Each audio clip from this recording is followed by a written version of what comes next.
سچائی کی برکت۔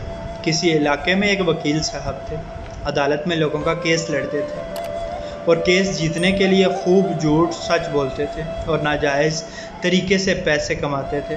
لیکن کچھ دنوں کے بعد وکیل صاحب کا تعلق اللہ تعالیٰ کے نیک بندوں کے ساتھ ہو گیا تو اللہ تعالیٰ نے ان کے دل کی حالت بدل دی۔ کہنے لگے، میں آج کے بعد جھوٹ نہیں بولوں گا، صرف سچے کیس ہی لڑوں گا، میرا اللہ مجھے سچ بولنے پر ہی روزی دے گا۔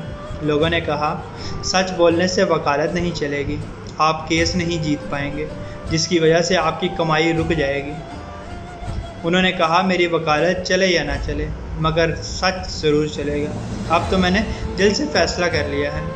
پھر وکیل صاحب نے لوگوں سے بھی کہہ دیا، اگر آپ کا کیس جھوٹا ہے تو میرے پاس نہ آئیں، ورنہ اگر مجھے پتہ چل گیا تو میں آپ کی مخالفت کروں گا، اور اگر آپ کے کیس سچے ہیں تو میں آپ کی ضرور مدد کروں گا اور آپ کی طرف سے کیس لڑوں گا۔ لوگوں نے ان کے پاس آنا بند کر دیا اور ان کا دفتر خالی رہنے لگا۔ اسی حالت میں کئی مہینے گزر گئے، بلکہ اس طرح 1 سال گزر گیا، مگر ان کے پاس ایک بھی کیس نہیں آیا۔ ایک دفعہ ججوں کے سامنے چرچا ہوا کہ فلاں وکیل جھوٹے مقدمے نہیں لیتا، غربت برداشت کر رہا ہے، لیکن پھر بھی کہتا ہے کہ میں مر جاؤں گا مگر جھوٹ نہیں بولوں گا۔ سبھی جج اس کی اس بات سے بہت متاثر ہوئے۔ وقت کے ساتھ ساتھ لوگوں کے دلوں میں ان کی عزت بڑھتی گئی۔ دوسرا سال شروع ہوا تو اللہ تعالیٰ کے نیک بندوں نے سوچا کہ فلاں وکیل سچے مقدمے ہی لڑتا ہے اور ہمارے مقدمے سچے ہیں، چلو ان کے پاس چلتے ہیں۔ لوگ آنے شروع ہو گئے، جو بھی آتا سچا مقدمہ لے کر آتا۔ وکیل صاحب مقدمے لے کر عدالت میں جاتے اور ان کے حق میں فیصلہ ہو جاتا۔ چند دنوں کے بعد ججوں نے سوچا کہ یہ وکیل جو بھی مقدمے لاتا ہے وہ سچے ہوتے ہیں، اس لیے اب اس سے زیادہ سوال نہیں کرنے چاہیے۔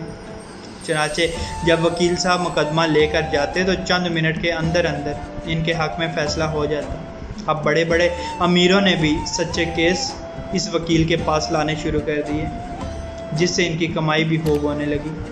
جب وکیل صاحب جھوٹ بولتے تھے تو ایک مہینے میں 20,000 روپے کماتے تھے، اور جب سچ بولنا شروع کیا تو ایک ماہ میں 40,000 روپے کمانے لگے۔ سچ بولنے پر اللہ تعالیٰ نے دگنا رزق عطا کیا۔ پھر کچھ دنوں کے بعد چند وکیلوں کا جج بننے کے لیے امتحان ہوا تو اس وکیل صاحب کو اس میں کامیابی ملی اور وہ جج بن گئے۔